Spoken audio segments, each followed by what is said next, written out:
तो आज से हम एक काफ़ी अच्छी सीरीज शुरू करने जा रहे हैं। तो अगर आपको ये एनिमे और ये वीडियो पसंद आती है तो कमेंट करके ज़रूर बताना कि हमें ये सीरीज आगे भी कंटिन्यू करनी चाहिए या नहीं। तो कहानी की शुरुआत होती है और हम देखते हैं गॉड खुद हमारी कहानी के हीरो टोया से माफ़ी मांग रहे होते हैं क्योंकि उनकी एक गलती की वजह से टोया की जान जा चुकी थी।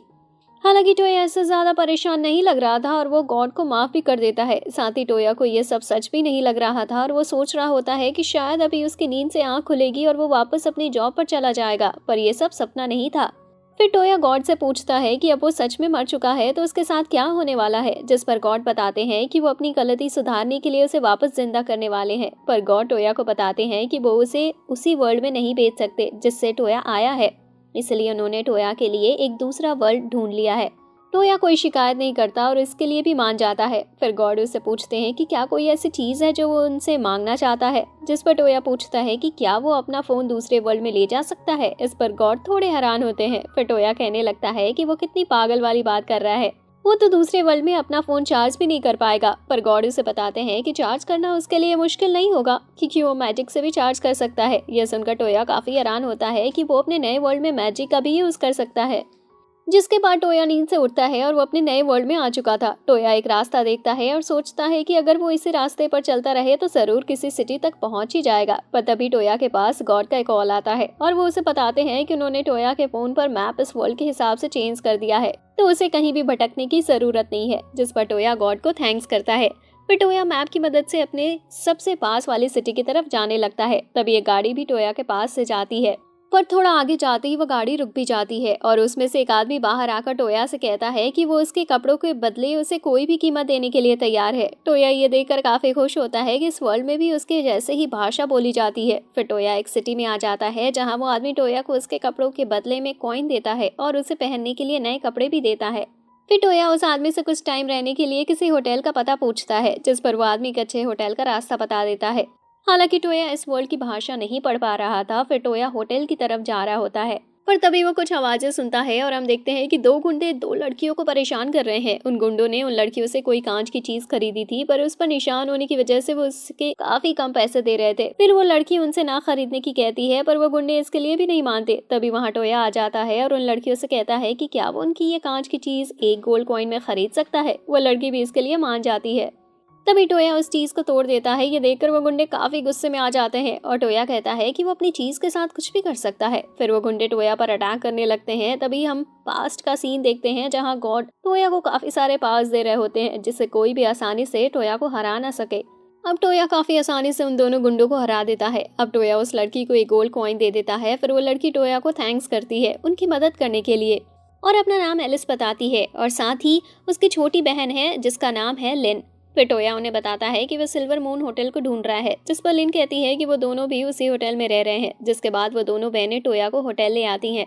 फिर टोया एक महीने के लिए रूम बुक कर लेता है। टोया दोनों लड़कियों के साथ बैठकर बात कर रहा होता है। तभी वो दोनों तय करती हैं कि वो गिल्ड ज्वाइन करके पैसे कमाएंगी क्योंकि वो काम इस काम से काफी आसान होगा। जिस पर टोया कहता है कि क्या वो भी उनके साथ चल सकता है क्योंकि वो भी कोई जॉब ढूंढ रहा है। एलिस भी इसके लिए मान जाती है और टोया से कहती है कि वो कल सुबह उनके साथ चल सकता है। नेक्स्ट डे वो तीनों गिल्ड आ जाते हैं और अपने लिए अच्छा मिशन ढूंढने लगते हैं, पर टोया कुछ भी पढ़ नहीं पा रहा था जो कुछ भी वहाँ लिखा था। फिर एलिस टोया से पूछती है कि क्या उसे कोई अच्छी जॉब दिख रही है, पर टोया उसे बताता है कि उसे कुछ भी अच्छे से समझ आ नहीं रहा।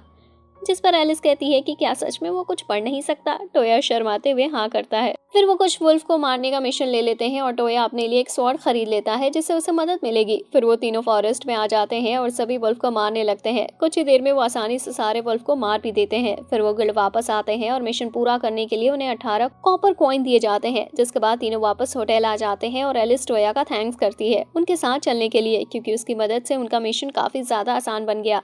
फिर टोया उनसे एक मदद मांगता है और कहता है कि क्या वो उसे पढ़ना और लिखना सिखा सकते हैं क्योंकि बिना इसलिए उसे काफ़ी दिक्कतें हो रही हैं। जिस पर एलिस कहती है कि लिन उसे सिखा सकती है क्योंकि वो मज़े के लिए भी बच्चों को पढ़ाती रहती है। यह सुनकर टोया काफ़ी खुश होता है।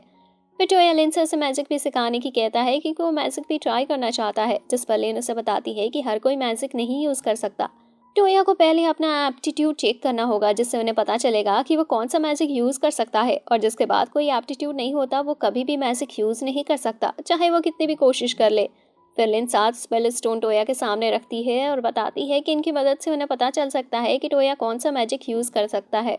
फिर टोया वाटर स्टोन उठाता है और उसे यूज करता है। तभी उसमें से पानी निकलने लगता है, जिससे उन्हें पता चलता है कि टोया वाटर मैजिक का यूज कर सकता है। फिर बाकी स्टोन को टेस्ट करने के लिए सभी बाहर आ जाते हैं और एक एक करके टोया सभी स्टोन को टेस्ट करता है और वो सभी काम करते हैं। यानी टोया के पास सभी 6 एप्टीट्यूड की पावर थी, जिस पर लिन कहती है कि उसने आज तक ऐसे किसी इंसान को नहीं देखा जो सभी एप्टीट्यूड को यूज कर सकता हो। फिर लिन बताती है कि वो 3 एप्टीट्यूड को यूज कर सकती है और यही काफी रेयर माना जाता है। पर फिर टोया लिन से आखिरी 7वें स्पेल स्टोन के बारे में पूछता है, जिस पर लिन बताती है कि वो स्टोन इंसान की किसी पर्सनल पावर के लिए होता है। यानी सभी के पास अपनी एक अलग अलग पावर है, जैसे टेलीपोर्ट की पावर या फिजिकल स्ट्रेंथ बूस्ट करने की पावर।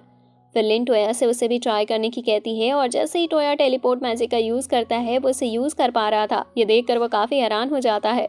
टेलीपोर्ट मैजिक की मदद से टोया, लिन और एलिस उसी जगह पर पहुंच जाते हैं जहां उन्होंने वुल्फ को मारा था। फिर लिन बताती है कि टेलीपोर्ट मैजिक की मदद से वो सिर्फ उन्हीं जगह पर जा सकते हैं जहां वो पहले से गए हो। ये देखकर ही टोया सभी एबिलिटी को यूज कर सकता था। एलिस और लिन उससे काफी इम्प्रेस थी, पर टोया सोचता है कि वो ये सब सिर्फ इस वजह से कर पा रहा है क्योंकि गॉड ने उसे ये पावर दी है।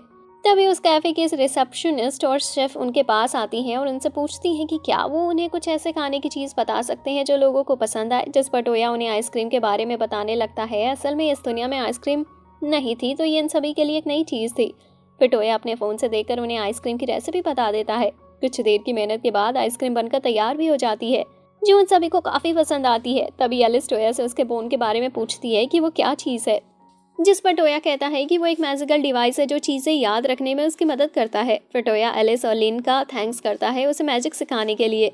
जिसके बाद हम देखते हैं कि टोया, लिन और एलिस ने रॉयल पैलेस में लेटर डिलीवर करने का टास्क लिया होता है। पर तभी रॉयल पैलेस जाते हुए वो देखते हैं कि कुछ लोग फाइट कर रहे हैं। हम देखते हैं कि कुछ गुंडे एक लड़की को परेशान कर रहे हैं क्योंकि उसने उनके साथी को पीटा था। जिस पर वो लड़की कहती है कि उनका साथी उसे छेड़ रहा था, इसलिए उसने सिर्फ उसे सबक सिखाया था। पर तभी सभी गुंडे उसके ऊपर अटैक करने लगते हैं। हालांकि वो लड़की काफी आसानी से अकेले ही सभी गुंडों से फाइट कर रही होती है, पर फिर भूख की वजह से वो ज्यादा अच्छे से मूव नहीं कर पा रही होती और एक गुंडा उसे पीछे से मारने वाला होता है कि तभी टोया अपने सैंड मैजिक से उसे बचा लेता है और टोया भी फाइट में आ जाता है उस लड़की की मदद करने के लिए। टोया की मदद करने एलिस भी आ जाती है और वो दोनों मिलकर काफी आसानी से सभी गुंडों को हरा देते हैं। पर तभी रॉयल पैलेस के गार्ड्स वहां आने लगते हैं, जिसकी वजह से उन्हें वहां से भागना पड़ता है और टोया उस लड़की को भी अपने साथ चलने की कहता है। कुछ दूर जाने के बाद वो सभी एक गली में रुकते हैं। फिर वो लड़की उन सभी का थैंक्स करती है उसकी मदद करने के लिए। फिर वो लड़की अपना नाम कोकोनोए बताती है। फिर टोया उसे पूछता है कि उसने फाइट के बीच लड़ना क्यों बंद कर दिया, जिस पर कोकोनोए बताती है कि वो काफी दूर से यहाँ ट्रैवल कर रही है और रास्ते में उसने अपने पैसे खो दिए, जिसकी वजह से वो काफी भूखी है और इतनी भूख की वजह से वो सही से मूव नहीं कर पा रही थी। ये जानकर सभी एक रेस्टोरेंट में जाते हैं जहाँ कोकोनोए काफी सारा खाना खाती है। पर कोकोनोए बताती है कि वो हर जगह ट्रैवल कर रही है जिससे वो और ज्यादा स्ट्रांग हो सके और एक दिन अपने भाई और फादर जैसे स्ट्रांग बन सके। फिर एलिस पूछती है कि अब वो कहाँ जा रही है, जिस पर कोकोनोए बताती है कि अभी तो वो रॉयल पैलेस में जा रही है जहाँ उसे फाइट करने के लिए काफी लोग मिल सकते हैं। एलिस कहती है कि ये तो काफी अच्छी बात है क्योंकि वो तीनों भी रॉयल पैलेस ही जा रहे हैं। फिर एलिस कोकोनोए से कहती है कि अगर वो चाहे तो वो भी उनके साथ चल सकती है। कोकोनोए ये सुनकर काफी खुश होती है और उनके साथ चलने के लिए मान जाती है। फिर वो सभी गाड़ी की मदद से कैपिटल जाने लगते हैं और टोया रास्ते में स्पेल बुक की मदद से काफी सारे स्पेल भी सीखता है। तभी टोया को एक स्पेल मिलता है जिसकी मदद से वो अपनी सेंस करने की पावर बढ़ा देता है, जिससे टोया बता सकता है कि काफी दूर भी क्या हो रहा है। तभी टोया को ब्लड की स्मेल आती है और वो बताता है कि उनसे थोड़ी दूर ही कुछ गलत हो रहा है। फिर वो सभी देखते हैं कि कुछ मॉन्स्टर्स ने सोल्जर्स पर अटैक कर दिया है और वो गाड़ी में बैठी प्रिंसेस को मारना चाहते हैं। पर तभी टोया और उसके साथी वहां आ जाते हैं और सभी मॉन्स्टर्स को मारने लगते हैं। काफी सारे मॉन्स्टर्स मारने के बाद भी वो खत्म नहीं हो रहे थे कि तभी वो देखते हैं कि एक काले कपड़ों वाला आदमी उन मॉन्स्टर्स को समन कर रहा है। उसे रोकने के लिए टोया अपने स्लिप स्पेल का यूज करता है, जिससे वो आदमी गिर जाता है और बेहोश हो जाता है। फिर सभी गार्ड्स और प्रिंसेस टोया और उसकी टीम का थैंक्स करते हैं। पर तभी वो देखते हैं कि प्रिंसेस का बेस्ट बटलर काफी घायल है। लीन उसे हील कर सकती थी, पर बटलर की बॉडी में अभी भी उस तीर का टुकड़ा था जो उसे लगा था। फिर टोया बटलर को भी हील कर देता है, जिससे वो वापस ठीक हो जाता है। प्रिंसेस से देखकर काफी खुश होती है कि उसका बेस्ट बटलर पूरी तरह से ठीक हो चुका है। फिर बटलर खड़ा होता है और अपना नाम लियाम बताता है। फिर वो प्रिंसेस का नाम एरिन बताता है और साथ ही कहता है कि वो जियोक्स की बेटी है। ये सुनकर टोया के सभी दोस्त प्रिंसेस एरिन के सामने घुटनों पर बैठ जाते हैं। हालांकि टोया को पता भी नहीं था कि प्रिंसेस के सामने ऐसा कुछ किया जाता है। फिर टोया पूछता है कि इतनी बड़ी प्रिंसेस ऐसे फॉरेस्ट में क्या कर रही थी। एरिन बताती है कि वो अपनी ग्रैंड मदर के पास से वापस आ रही थी, तभी उस इंसान ने उनके ऊपर अटैक कर दिया। जिस पर एलिस बताती है कि उसने उस आदमी से पूछताछ की, तब उसे पता चला कि प्रिंसेस को मारने के लिए उसे किसी ने हायर किया था। पर उसे ये नहीं पता कि वो इंसान कौन था जो प्रिंसेस को मरवाना चाहता था। फिर बटलर टोया से एक मदद मांगता है और बताता है कि अटैक के बाद उनके पास ज्यादा सोल्जर नहीं बचे हैं, इसलिए वो टोया से मदद मांगता है कि वो उन्हें किंगडम तक प्रोटेक्ट करे। टोया और उसके साथी भी इसके लिए मान जाते हैं क्योंकि वो सभी पहले से ही रॉयल पैलेस की तरफ ही जा रहे थे। कुछ ही देर में वो सभी किंगडम भी पहुंच जाते हैं और किंग डुक उनका थैंक्स करता है उसकी बेटी की जान बचाने के लिए। फिर किंग और टोया बात करते हैं कि टोया बताता है कि वो सभी एक लेटर डिलीवर करने किंगडम ही आ रहे थे। तभी रास्ते में उन्हें पता चलता है कि वो मॉन्स्टर किसी पर अटैक कर रहे हैं और ऐसे उन्होंने प्रिंसेस को बचाया। फिर किंग डुक उन्हें बताता है कि उसकी वाइफ पिछले टाइम से काफी बीमार थी, इसलिए उन्होंने इसका इलाज कराया। इलाज से वो तो ठीक हो गई, पर अब भी उसकी देखने की शक्ति वापस नहीं आ पाई। फिरलिन, एलिस और कोको ने टोया को एक बार अपने मैजिक से एरिन की मदर को ठीक करने का ट्राई करने की कहती है। टोया भी एक बार कोशिश करने के लिए मान जाता है। फिर टोया अपने हीलिंग मैजिक का यूज करता है, जिससे सच में एरिन की मदर ठीक भी हो जाती है और वो देखने लगती है, जिससे दुक और एरिन काफी खुश होते हैं। फिर किंग दुक उसकी बेटी को बचाने के लिए और उसकी वाइफ को ठीक करने के लिए टोया को 40 प्लेटिनम कॉइन देता है। यह सुनकर टोया के साथ ही काफी हैरान हो जाते हैं। फिर एलिस टोया को बताती है कि एक प्लेटिनम कॉइन की कीमत 10 गोल्ड कॉइन के बराबर होती है, जिसकी वजह से वो कॉइन काफी ज्यादा कीमती है। ये जानकर टोया उन कॉइन को लेने से मना कर देता है और कहता है कि वो काफी ज्यादा कीमती है। पर फिर दुक उन्हें कहता है कि अगर उन्हें ज्यादा टाइम तक सेफ रहना है तो उन्हें वो कॉइन ले लेने चाहिए। फिर दुक उन चारों को एक एक बैच देता है और बताता है कि इसकी मदद से वो किसी भी सिटी में जा सकते हैं और यहाँ तक कि वो नोबल सिटी में भी जा सकते हैं। जिसके बाद वो सभी लेटर डिलीवर करने के लिए किंगडम चले जाते हैं। और तभी कोको ने उनसे कहती है कि वो भी उनकी टीम में ज्वाइन होना चाहती है, क्योंकि उसे उनके साथ काफी कुछ सीखने को मिलेगा। फिर टोया एलिस और लिन से पूछता है कि उसे क्या करना चाहिए, जिस पर वो दोनों ही कोकोने को ज्वाइन करने की कहती है। टोया भी इससे काफी खुश होता है और साथ ही इससे उनकी टीम और भी बड़ी हो जाती है। हम देखते हैं टोया और उसके साथ ही अभी भी कैपिटल में ही थे, तो वो सभी कुछ टाइम के लिए अपनी पसंद की जगह शॉपिंग करने का डिसाइड करते हैं। साथ ही वो सभी एक जगह भी चूज करते हैं जहां वो शॉपिंग करने के बाद मिलने वाले थे। जिसके बाद हम शाम का सीन देखते हैं जहां सभी आ चुके थे, पर सिर्फ टोया को छोड़कर, और वो सभी भी टोया का ही इंतजार कर रहे थे क्योंकि वो दिए गए टाइम से लेट हो रहा था। तभी सामने से टोया भागता हुआ आता है और बताता है कि उसे टाइम का पता ही नहीं चला और वो आने में लेट हो गया। फिर एलिस टोया के नए कोट के बारे में कहती है कि वो उसके ऊपर काफी अच्छा लग रहा है। फिर टोया बताता है कि वो एक मैजिकल कोट है जिससे उसे बैटल में काफी मदद मिलेगी। पर फिर कोको, नोए और लिन टोया से कहने लगती हैं कि वो उस कोट में काफी अच्छा लग रहा है और वो उसके ऊपर जच भी रहा है, जिसकी वजह से टोया शर्मा कर वहाँ से भाग जाता है। फिर टोया वापस अपने कैफे में आ जाता है जहां वो अक्सर आता रहता है, जहां हम देखते हैं दो लोग एक जापानीज गेम खेल रहे होते हैं जो कि टोया की दुनिया का है और उन्हें उसमें काफी मजा भी आ रहा होता है। फिर हम एक पास्ट का सीन देखते हैं जहां टोया ने ही उन्हें वो गेम बना कर दिया था। तभी वहां एलिस और कोकोनोए आ जाती हैं जो कि सभी के लिए केक लेकर आई थी, और असल में उस केक की रेसिपी भी टोया ने ही उस शॉप ऑनर को बताई थी। फिर एलिस सभी को उनका केक दे देती है और टोया को किंग दुक के घर भी एक केक देकर आने की कहती है, क्योंकि उन्होंने भी उनकी काफ़ी मदद की है। फिर टोया अपनी टेलीपोर्ट स्पेल की मदद से दुक के कैसल में पहुंच जाता है और उन्हें वो केक देता है जो कि एरिन को काफ़ी पसंद आता है। फिर टोया दुक को वो जापानीज गेम भी देता है और उसे उसके रूल्स भी समझाता है। फिर दुक टोया के साथ खेलता है और उनका गेम काफ़ी देर तक चलता है, जिससे रात भी हो जाती है, जिसकी वजह से टोया काफ़ी थक जाता है और काफ़ी रात में वापस घर आता है। नेक्स्ट डे टोया और उसका ग्रुप कैपिटल की गिल्ड में आए होते हैं जो कि उनके टाउन की गिल्ड से काफ़ी बड़ी थी और वहाँ काफ़ी सारे मिशन भी थे। फिर टोया उन्हें एक बड़ी स्लाइम को मारने का मिशन दिखाता है, पर उससे तीनों ही लड़कियां मना कर देती हैं क्योंकि स्लाइम काफ़ी चिपचिपी होती है और वो लोगों के कपड़े तक खा लेती है, जिसकी वजह से टोया को उनकी बात माननी पड़ती है और वो एक दूसरा मिशन ले लेती है। फिर वो सभी एक डंजन में आ जाते हैं जहां उन्हें एक डार्क नाइट को हराना था। फिर एलिस और कोको ने उस नाइट के सामने से फाइट करती हैं और वो दोनों उसे काफ़ी पीटती भी हैं।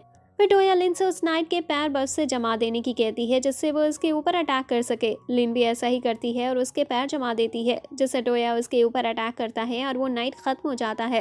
फिर वो सभी फाइट से काफी थक चुके थे, जिसकी वजह से सभी उसे डंजन पर आराम कर रहे होते हैं। तभी एलिस कहती है कि काश उन्हें उस जगह पर खजाना मिल जाए, पर कोको ने उसे बताती है कि ये काफी मुश्किल है क्योंकि जिस किंग का पहले यहाँ किंगडम रहा था वो हर चीज यहाँ से जरूर ले गया होगा। तभी टोया खड़ा होता है और अपने सर्च मैजिक से उस पूरी जगह को सर्च करता है और बताता है कि इस जगह पर उसे कोई भी कीमती चीज नहीं मिली। लेकिन फिर लिन टोया से कहती है कि उसे कीमती चीजों की जगह हिस्टोरिक चीज ढूंढनी चाहिए, जिससे फिर हो सकता है टोया को कुछ अच्छा मिल सके। टोया भी ऐसा ही करता है और वापस सर्च में लग जाता है। तभी टोया बताता है कि उसे कुछ मिला है। यह सुनकर तीनों लड़कियां काफी खुश हो जाती हैं और टोया बताता है वो चीज आगे जाकर है और वो काफी बड़ी भी है। फिर टोया सभी के साथ उसी रास्ते से जाने लगता है जो उसने देखा था, जिससे वो चारों एक गुफा में आ जाते हैं। तभी वो दीवार पर काफी सारे चित्र देखते हैं और लिन तक भी वो लैंग्वेज नहीं पढ़ पा रही थी, जिसकी वजह से टोया उसकी फोटो खींच लेता है, क्योंकि हो सकता था कि आगे चलकर वो उनके काम आए। कुछ आगे जाने के बाद उन्हें एक अर्थ स्टोन दिखता है। लिन बताती है कि हो सकता है कि उसमें माना डालने के बाद कुछ हो। फिर एलिस टोया को उसमें माना डालने की कहती है, क्योंकि उन सभी में सिर्फ उसके पास ही सबसे ज्यादा माना था।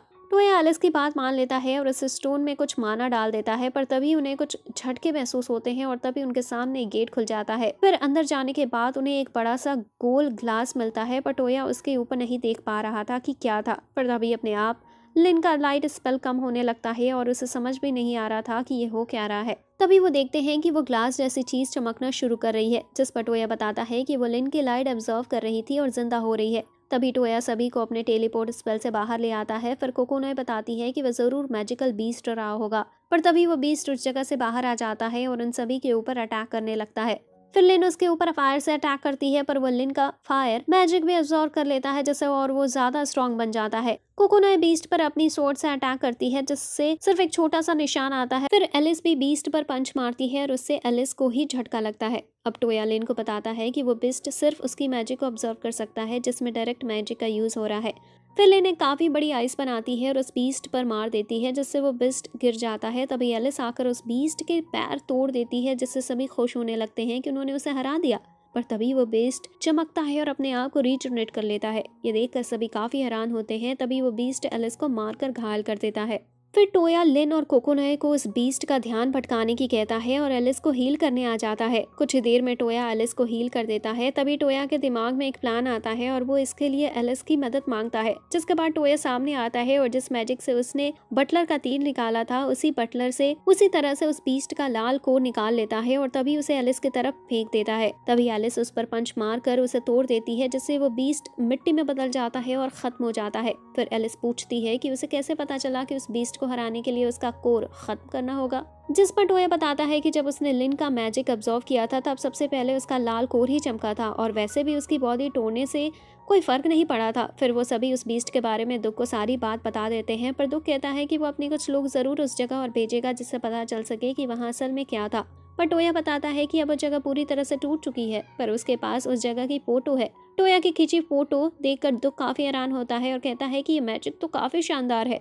फिर टोया बताता है कि वो उस फोटो की कुछ कॉपी भी उसे दे सकता है, पर इसमें थोड़ा टाइम लगेगा। दुख भी इसके लिए मान जाता है और टोया से कहता है कि शायद आगे चलकर उसे काफी मदद की जरूरत पड़ सकती है। नेक्स्ट टोया वापस दुख के कैसल में आता है फोटो की कॉपी देने पर। तभी वो देखता है कि दुख कहीं जा रहा है। तभी दुख टोया को कहता है कि उसकी मदद चाहिए, किसी ने उसके बड़े भाई को जहर दे दिया है। फिर दुख टोया के साथ अपने बड़े भाई से मिलने जाने लगता है और जाते हुए दुख टोया को बताता है कि किसी ने उसके खाने में उसे जहर दे दिया है और टोया को अपने हीलिंग स्पेल की मदद से उसे ठीक करना है। फिर टोया और दुख किंग के पास पहुंच जाते हैं और तभी टोया अपने रिकवरी स्पेल की मदद से किंग को वापस ठीक कर देता है। सभी देखकर काफी हैरान हो जाते हैं कि टोया रिकवरी स्पेल का यूज कर सकता है, क्योंकि वो स्पेल काफी साल पहले ही गायब हो चुका है।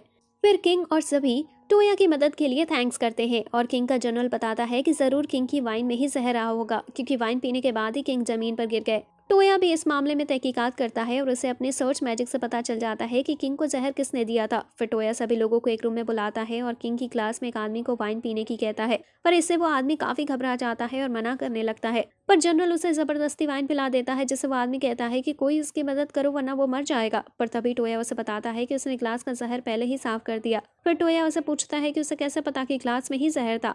तभी वो आदमी वहां से भागने लगता है, पर टोया अपने स्लिप मैजिक से उसे वहीं गिरा देता है। फिर टोया सभी को बताता है कि इस आदमी ने वाइन में नहीं बल्कि किंग की ग्लास में जहर डाला था। अब ये सब देखने के बाद प्रिंसेस यूमिना काफी ज्यादा इम्प्रेस दिख रही थी टोया से। फिर सभी बात कर रहे होते हैं, पर तभी यूमिना खड़ी होती है और सभी से कहती है कि वो टोया से ही शादी करना चाहती है। ये सुनकर टोया काफी हैरान हो जाता है। फिर किंग यूमिना से पूछते हैं कि उसे सिर्फ टोया से ही शादी क्यों करनी है, जिस पर यूमिना बताती है कि टोया काफी साफ दिल का है और वो हमेशा सभी को खुश रखने की ही सोचता है। अब किंग और क्वीन दोनों ही शादी के लिए मान जाते हैं, पर टोया काफी शौक था। फिर टोया कहता है कि क्या अभी शादी के लिए काफी जल्दी नहीं हो जाएगी, पर किंग उसे बताते हैं कि रॉयल फैमिली में ये आम है कि लड़की 12 साल की उम्र तक अपना हस्बैंड ढूंढ ले और 15 तक शादी कर ले। पर फिर यमुना टोया से कहती है कि अगर वो उसे पसंद ना करता हो तो वो बोल सकता है, पर टोया कहता है कि ऐसी बात नहीं है, फिर टोया बताता है कि उसकी कंट्री में लोग 18 के होने के बाद ही शादी करते हैं, जिस पर किंग उससे पूछते हैं कि वो अभी कितने साल का है। टोया बताता है कि वो अभी 16 साल का होने वाला है। पर किंग कहते हैं कि टोया 2 साल उनकी बेटी के साथ रह सकता है, जिससे वो एक दूसरे को सही तरह से पहचान पाएंगे। हालांकि टोया को कुछ समझ नहीं आ रहा था कि ये हो क्या रहा है। जिसके बाद टोया वापस घर जाता है और वो यूमिना के साथ था, जिस पर उसके साथी उसे कहते हैं कि वो सिर्फ 6 घंटे के लिए कहीं गया था और उसकी एंगेजमेंट भी हो गई। फिर यूमिना सभी से कहती है कि वो भी गिल्ड में ज्वाइन होना चाहती है, जिससे वो भी उनके साथ चल सके। हालांकि टोया उसे रोकने की कोशिश करता है क्योंकि गिल्ड की जॉब काफी मुश्किल होती है, पर यूमिना नहीं मानती। फिर वो सभी मिशन को पूरा करने फॉरेस्ट में आ जाते हैं और यूमिना भी उनके साथ ही थी। फिर यूमिना कुछ डॉग्स को समन करती है जिससे वो उन गोरिल्ला को ढूंढ पाए जिन्हें वो मारने आए थे। टोया यूमिना की समन मैजिक को देखकर काफी इंप्रेस होता है। कुछ ही देर में वो डॉग्स काफी सारे व्हाइट गोरिल्ला उनकी तरफ ले आते हैं, जिन्हें वो सभी मिलकर काफी आसानी से हरा देते हैं। फिर यूमिना सभी से पूछती है कि उसने फाइट में ऐसा क्या किया, जिस पर सभी उसकी तारीफ करते हैं क्योंकि वो मैजिक में काफी अच्छी है। फिर टोया कहता है कि अब इस ग्रुप में 4 लड़कियां हो गई हैं और वो अकेला लड़का है। एलिस पूछती है कि इससे क्या दिक्कत है। टोया उन्हें बताता है कि वो अकेला लड़का है, जिसकी वजह से सभी उन्हें हमेशा घूरते हैं क्योंकि सभी उनसे जलते हैं क्योंकि वो अकेला लड़का और 4 सुपर क्यूट लड़कियां उसके साथ घूम रही होती हैं। ये सुनकर सभी काफी शर्मा जाती हैं। फिर टोया और बाकी सभी घर आ जाते हैं और यूमिना टोया को समनिंग मैजिक सिखा रही होती है। फिर टोया समन करता है और उसकी पहली बार में ही व्हाइट टाइगर आता है। यूमिना बताती है कि ये सबसे स्ट्रॉन्ग बीस्ट है जो समन हो सकता है और साथ ही ये कोई आम टाइगर नहीं है बल्कि ये एक हेवनली टाइगर है। फिर यूमिना टोया को उस बीस्ट के साथ कॉन्ट्रैक्ट बनाने की कहती है। बीस्ट टोया से उसका मैजिक दिखाने की कहता है और अगर टोया का मैजिक स्ट्रॉन्ग नहीं हो रहा है तो वो उसे मार देगा। फिर टोया उसके सर पर हाथ रखता है और अपना मैजिक दिखाता है। टोया का मैजिक इतना स्ट्रॉन्ग था कि वो बीस्ट बेहोश हो जाता है। कुछ ही देर बाद हम देखते हैं कि वो व्हाइट टाइगर टोया के साथ कॉन्ट्रैक्ट करने के लिए मान चुका था। फिर व्हाइट टाइगर टोया को उस एक नाम देने की कहता है क्योंकि मास्टर ही अपने बीस्ट को नाम देते हैं। टोया थोड़ा सोचता है और उससे कोहाकू नाम देता है। व्हाइट टाइगर को भी ये नाम काफी पसंद आता है। फिर वो टोया से कहता है कि वो हमेशा उसके साइड रहना चाहता है। फिर टोया कहता है कि वो ऐसे टाउन में एक बड़े टाइगर के साथ नहीं घूम सकता, जिसके लिए कोहाकू अपनी फॉर्म चेंज कर लेता है और एक प्यारे से किटी में बदल जाता है। यूमिना उसे पकड़ लेती है क्योंकि वो काफी प्यारा दिख रहा था। तभी बाकी लड़कियां भी आ जाती हैं और कोहाकू के साथ खेलने लगती हैं क्योंकि वो सभी को काफी प्यारा लग रहा था। हम देखते हैं टोया और उसका ग्रुप एक मिशन पर जा रहे होते हैं। हालांकि उसके ग्रुप की कोई भी लड़की ज्यादा खुश नहीं दिख रही थी। फिर हमें पता चलता है कि वो सभी स्लाइम्स को मारने के मिशन पर जा रहे हैं क्योंकि एक रिसर्चर ने काफी सारी स्लाइम बना दी है, जिसकी वजह से वहां रहने वाले लोगों को काफी दिक्कत हो रही है। पर सभी लड़कियां इस वजह से इसलिए परेशान थी क्योंकि स्लाइम काफी चिपचिपी होती है और ग्रीन स्लाइम लोगों को कपड़े तक खा लेती है। पर टोया उन सभी से कहता है कि वो उन सभी स्लाइम्स को आसानी से हरा देगा, तो उन्हें डरने की जरूरत नहीं। जिसके बाद वो उसी बिल्डिंग में आ जाते हैं जहाँ काफी सारी स्लाइम्स थी। फिर वो उसी बिल्डिंग का गेट खोलते हैं और टोया अंदर जाकर कहने लगता है कि उन्हें यहाँ डरने की जरूरत नहीं और यहाँ सभी सेफ है। पर तभी टोया के ऊपर एक लोहे का बर्तन गिरता है। तभी सभी देखते हैं कि वो बर्तन स्लाइम में बदल जाता है। फिर लीन बताती है कि ये जरूर उस रिसर्चर का काम होगा, साथ ही अब तक वो रिसर्चर मर चुका होगा, पर हो सकता है उसके नोट्स उन्हें मिल जाए। फिर वो सभी एक रूम में आ जाते हैं जहाँ उन्हें काफी सारी बुक्स मिलती हैं, पर उनमें से आधी बुक्स पहले ही स्लाइम ने खा ली थी, जिसकी वजह से उन्हें ज्यादा इन्फॉर्मेशन नहीं मिलती।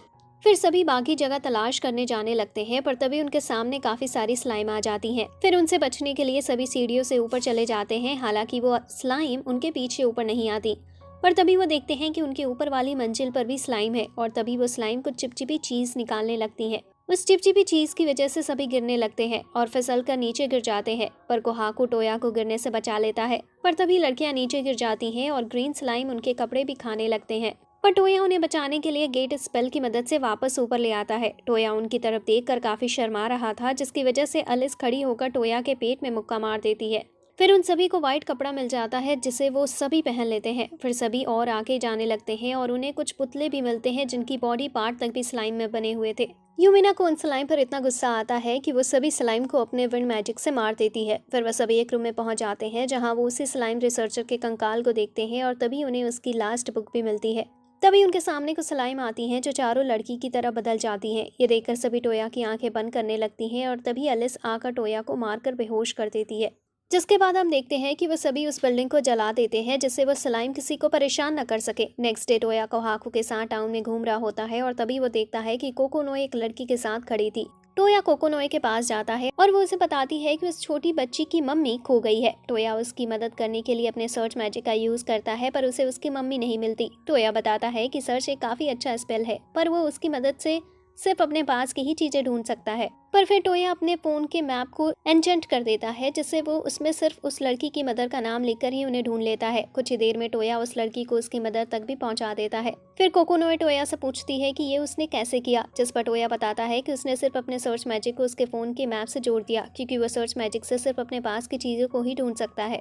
पर अब वो मैप की मदद से पूरी दुनिया में कुछ भी ढूंढ सकता है, जिस पर कोकोनोए टोया से कहती है कि मतलब अब वो उसके भाई को ढूंढने में भी उसकी मदद कर सकता है। फिर वो दोनों एक कैफे में आ जाते हैं और कोकोनोए बताती है कि उसने जब से अपना घर छोड़ा है तब से अपनी फैमिली को नहीं देखा, इसलिए वो सिर्फ एक बार अपनी फैमिली से मिलना चाहती है। फिर टोया कोकोनोए से उसके घर की कुछ डिटेल लेता है, जिससे टोया को उसका घर ढूंढने में आसानी होती है। फिर टोया कोकोनोए को उसके भाई की लोकेशन भी बता देता है, जो जानकर कोकोनोए काफी खुश होती है। फिर कोकोनोए टोया को उसके भाई के बारे में काफी सारी बातें बताने लगती है और वो दोनों काफी सारी बात भी करते हैं। फिर टोया अपने रूम में बैठा होता है, तभी लीन उसके पास आती है और उसे बताती है कि वो कुछ नए स्पेल सीखने की कोशिश कर रही थी, पर वो सभी स्पेल एंशिएंट लैंग्वेज में थे और वो उन्हें पढ़ नहीं पा रही है। तो टोया एक चश्मा बनाता है और उसे एंशेंट कर देता है, जिसे पहनने के बाद अब लिन सभी एंशिएंट लैंग्वेज को पढ़ पा रही है। फिर लिन टोया के साथ एक खाली जगह पर आ जाती है, जहां वो उस स्पेल को यूज कर सके जिन्हें उसने अभी सीखा है। फिर लिन काफी मेहनत करती है और कुछ देर बाद वो इतनी थक जाती है कि वो गिरने वाली होती है, पर तभी टोया आकर उसे पकड़ लेता है। फिर टोया लिन को घर ले आता है और वो कुछ आराम करती है, पर कुछ देर बाद लिन वापस उस स्पेल की ट्रेनिंग करने पहुंच जाती है, क्योंकि वो उसे सही तरह से यूज नहीं कर पा रही थी। पर इतनी ज़्यादा ट्रेनिंग करने की वजह से लिन के अंदर माना की काफ़ी कमी हो चुकी थी। हालांकि फिर टोया लिन के अंदर अपना माना ट्रांसफ़र कर देता है, जिससे लिन काफ़ी अच्छा महसूस करती है। अभी लिन उस स्पेल को यूज़ नहीं कर पा रही थी, पर तभी टोया लिन को समझाता है कि उसे किसी तरह उस स्पेल को यूज़ करना चाहिए। और फिर टोया की सिखाई बातों को याद रखकर लिन उस स्पेल का यूज़ करती है और अब की बार वो काफ़ी अच्छी तरह से उस स्पेल से अटैक कर पाती है। ये देखकर लिन काफ़ी खुश होती है और टोया का थैंक्स करती है उसकी मदद करने के लिए। जिसके बाद हम देखते हैं कि एलिस काफ़ी निराश बैठी होती है, क्योंकि उसने पिछली फाइट में अपनी गॉन्थलेट्स तोड़ लिए थे। तभी टोया उसके पास आता है और एलिस को नए गॉन्थलेट्स दिलाने की कहता है। फिर वो दोनों शॉप से जाकर नए गॉन्थलेट्स खरीद भी लेते हैं, जिससे एलिस काफ़ी खुश दिख रही थी। तभी एलिस को एक ड्रेस दिखती है जो उसे काफ़ी अच्छी लग रही थी, पर जब टोया उसे पूछता है कि क्या वो ड्रेस उसे चाहिए, एलिस मना कर देती है और कहने लगती है कि ऐसे कपड़े उसके ऊपर सूट नहीं करते। फिर टोया एलिस का हाथ पकड़ कर ले जाने लगता है और कहता है कि जब तक वो उस ड्रेस को ट्राई नहीं करेगी तब तक कैसे पता चलेगा कि वो उसके ऊपर कैसी लगती है। फिर एलिस उस ड्रेस को पहनकर आती है और वो उसके ऊपर काफ़ी अच्छी लगती है, जिसके लिए टोया उसे वो ड्रेस खरीद कर गिफ्ट कर देता है और कहता है कि अब उसे वो ड्रेस पहननी होगी, क्योंकि वो अब उसका गिफ्ट है। फिर एलिस वही ड्रेस पहनकर वापस घर आ जाती है और सभी लड़कियों को एलिस के ऊपर वो ड्रेस काफ़ी पसंद आती है। तब युमिना के पास उसके फादर की तरफ से एक लेटर आता है और वो बताती है कि उन्होंने टोया को बुलाया है, क्योंकि वो उसे रिवॉर्ड देना चाहते हैं, क्योंकि टोया ने उनकी जान बचाई थी और साथ ही असासिन का भी खुलासा किया था, जिसके लिए वो टोया को नाइट बनाने वाले हैं। पर टोया इसके लिए मना कर देता है, जिस पर युमिना बताती है कि फिर भी टोया को एक बार रॉयल पैलेस तो जाना ही होगा। जिसके बाद हम देखते हैं कि टोया के नाइट बनने से मना करने के बाद किंग उसे एक घर गिफ्ट करते हैं, जो कि एक मेंशन था। फिर सभी लड़कियां टोया से पूछती हैं कि क्या वो उन सभी को इस घर में एक जैसा ट्रीट करने वाला है, जिस पर टोया हाँ करता है, पर वो पूछता है कि वो उसे ऐसे सवाल क्यों पूछ रही है। हालांकि उनमें से कोई भी लड़की टोया को कुछ नहीं बताती। फिर टोया घर के सभी काम करने वालों से भी मिलता है और तभी डुक और उसकी बेटी टोया के घर आ जाते हैं और वो सभी बैठकर बात करते हैं। तभी डुक टोया से मिजरीन नाम की एक सिटी में जाने की कहता है, जैसे वो वहां जाकर अपने गेट स्पेल की मदद से किंग को भी वहां बुला सके। टोया भी इसके लिए मान जाता है और काफी सारे सोल्जर्स के साथ मिजरीन के लिए निकल जाता है। काफी दूर तक ट्रैवल करने के बाद वो सभी रात में रेस्ट के लिए रुकते हैं। टोया सभी को कहानी भी सुनाता है, पर तभी एक सोल्जर बताती है कि लगभग 20 आर्मर पहने लोग उनकी तरफ ही आ रहे हैं। सभी फाइट के लिए तैयार हो जाते हैं और उनका कैप्टन बताता है कि वो लोग जरूर गुंडों का ग्रुप होगा जो रात में लोगों को मारकर उन्हें लूटते हैं। तभी टोया अपने फोन से पता लगा लेता है कि टोटल 28 गुंडे हैं और उन्हें अपने फोन से ही बेहोश भी कर देता है, जिससे वो उन सभी गुंडों को काफी आसानी से पकड़ लेते हैं। नेक्स्ट डे वो सभी रास्ते में एक टाउन में रुकते हैं, जहाँ थोड़ा आराम करने के बाद सभी वापस निकलने के लिए तैयार थे। पर तभी टोया को सेंस होता है कि कोई उन पर नजर रख रहा है, जिस पर वो हाको बताता है कि उसने भी किसी को सेंस किया था, पर वो इंसान अपने आप को छुपाने के लिए मैजिक का इस्तेमाल कर रहा है। फिर वो सभी वापस निकल जाते हैं, पर वो रात से पहले मिजरीन नहीं पहुंचने वाले थे, जिसके लिए टोया कोई अच्छी जगह ढूंढने लगता है जिससे वो आराम से रात गुजार सके। फिर वो सभी रात में आराम करने लगते हैं, पर तभी वो देखते हैं कि एक ड्रैगन उनके ऊपर से गया। टोया बताता है कि वो ड्रैगन पास वाले विलेज की तरफ जा रहा है, जिसके बाद वो सभी मदद करने के लिए विलेज की तरफ जाने लगते हैं। पर जब तक वो विलेज पहुंचते वो ड्रैगन पहले ही काफी तबाही मचा चुका था। उसे रोकने के लिए टोया उस ड्रैगन पर अटैक करता है और कोहाकू की मदद से विलेज से बाहर आ जाता है। साथ ही वो ड्रैगन भी उनके पीछे विलेज के बाहर आ जाता है। फिर टोया उस ड्रैगन को सबक सिखाने के लिए उसके ऊपर काफी स्ट्रॉन्ग अटैक करता है, जिससे वो ड्रैगन नीचे गिर जाता है और तभी लिन आइस मैजिक से उस ड्रैगन के पंख काट देती है, जिससे वो फिर से उड़ नहीं पाता। पर फिर भी वो ड्रैगन उन्हें मारने के लिए उनके ऊपर अटैक कर रहा था। पर फिर टोया के बाकी साथी भी आ जाते हैं और उस ड्रैगन को मारने लगते हैं। पर उस ड्रैगन की स्किन काफी स्ट्रॉन्ग थी, जिसकी वजह से उसे ज्यादा असर नहीं हो रहा था। फिर लिन की मदद से टोया एक काफी पावरफुल अटैक करता है, जिससे आखिर में वो ड्रैगन मर जाता है और नीचे गिर जाता है। पर वो सभी जीत की खुशी मनाते इससे पहले वहाँ एक और ड्रैगन आ जाता है, पर वो उनसे फाइट करने नहीं आया था। वो तो उस ड्रैगन को रोकने आया था जो विलेज को डिस्ट्रॉय कर रहा था। पर फिर वो देखता है कि वो ड्रैगन पहले ही मर चुका है। फिर वो ड्रैगन कोहाकू को देखता है और कहता है कि अब उसे समझ आया कि उस इतने स्ट्रॉन्ग ड्रैगन को किसने मारा है। पर कोहाकू से बताता है कि उस ड्रैगन को उसने नहीं बल्कि उसके मास्टर ने मारा है। यह सुनकर वो ड्रैगन काफी हैरान हो जाता है और कहता है कि इंसान नहीं देखा जिसने एक इतने स्ट्रॉन्ग ड्रैगन को मारा हो, और साथ ही उस इंसान ने व्हाइट टाइगर के साथ कॉन्ट्रैक्ट भी बना रखा हो। फिर वो ड्रैगन टोया से माफी मांगता है जो भी उस ड्रैगन ने किया और उसकी वजह से उन्हें जो भी मुसीबत का सामना करना पड़ा। हालांकि टोया उसे माफ कर देता है, क्योंकि वो ड्रैगन तो सिर्फ उस ड्रैगन को रोक नहीं आया था, पर टोया उसे बाकी सभी ड्रैगन को सही सीख देने की कहता है, जिससे और कोई ऐसे इंसानों पर हमला करने ना आए। फिर वो रेड ड्रैगन वहां से चला जाता है। पर टोया देखता है कि सभी लड़कियां काफी ज्यादा डरी हुई दिख रही थी, जिस पर टोया पूछता है कि वो ऐसे डरी क्यों है, जिस पर वो बताती हैं कि उसने अभी एक ड्रैगन से बात की और वो बिल्कुल डरा नहीं लग रहा। जिसके बाद वो सभी विलेज वालों की मदद करते हैं, जिससे उनका जो भी नुकसान हुआ वो उसे ठीक कर सके। सभी की मदद करते करते पूरी रात निकल जाती है और वो सभी सुबह जाकर सोते हैं। साथ ही टोया भी सोने लगता है। तभी युमिना टोया को ओढ़ने के लिए कपड़ा लाकर देती है। कुछ देर बाद जब टोया वापस उठता है तो देखता है कि वो युमिना के पैरों पर सो रहा था और साथ ही सभी लड़कियां भी उसे देख रही थी, जिस पर टोया थोड़ा हैरान होता है और सभी उसे कहने लगती हैं कि उन्होंने उसे कभी इतने मजे से सोते हुए नहीं देखा। पर फिर युमिना सभी को रुकने की कहती है और याद दिलाती है कि उन्होंने मिलकर रॉक पेपर सीजर का गेम खेला था, जिसमें वो सभी हारी और यमुना जीती, तो अब उन्हें ज्यादा टोया को परेशान नहीं करना चाहिए। हालांकि टोया को ये बातें बिल्कुल समझ नहीं आती और वो कोहाकू से पूछता है कि ये सभी किस बारे में बात कर रही हैं, पर कोहाकू भी कहता है कि उसे खुद भी कुछ खास समझ नहीं आ रहा। तो अब इस वीडियो का यहीं एंड होता है। अगर आपको ये वीडियो अच्छी लगी हो तो वीडियो को लाइक करें, चैनल को सब्सक्राइब करें। यहाँ तक देखने के लिए आपका बहुत बहुत शुक्रिया।